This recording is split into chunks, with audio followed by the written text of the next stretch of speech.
The worst thing about battling with sin isn't the Christians that will judge you,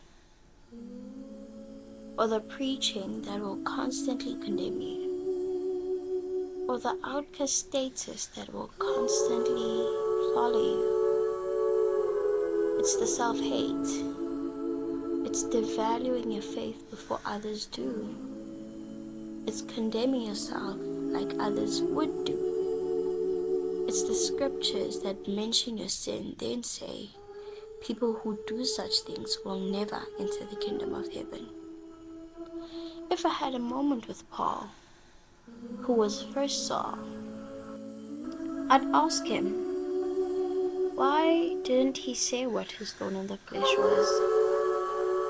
Because maybe if he did, this plague of my sin would be a thorn too, sent by God to humble me too. Maybe other Christians would be less judgy to themselves too.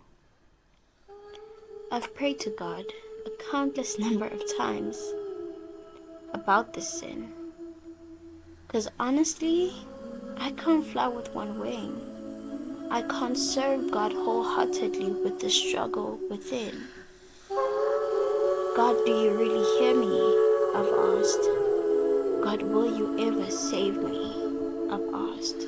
God, you know they really judge me? I've asked. I come here on YouTube, speaking revelations that are greater than who I am,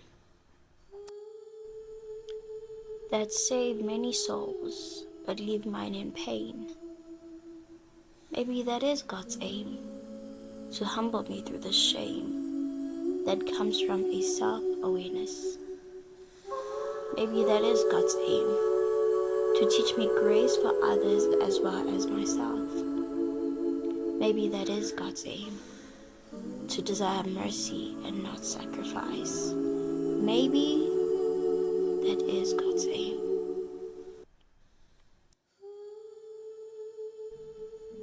Sometimes, as saints, we forget. Paul struggled with sin too. David struggled with lust too.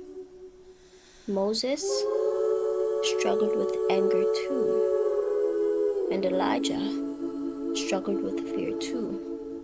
Rahab struggled with promiscuity too. And me, I struggle with insecurity too. And God, well, He accepted me too. For Jesus did not die for a righteous bride, because she doesn't need Him, but for those like me that actually need Him. Who would you call in a dark room full of doom? I say He who died for us all to cover the fall. My current life may not be evident at all. Be sure it is yet to be. So don't disqualify me.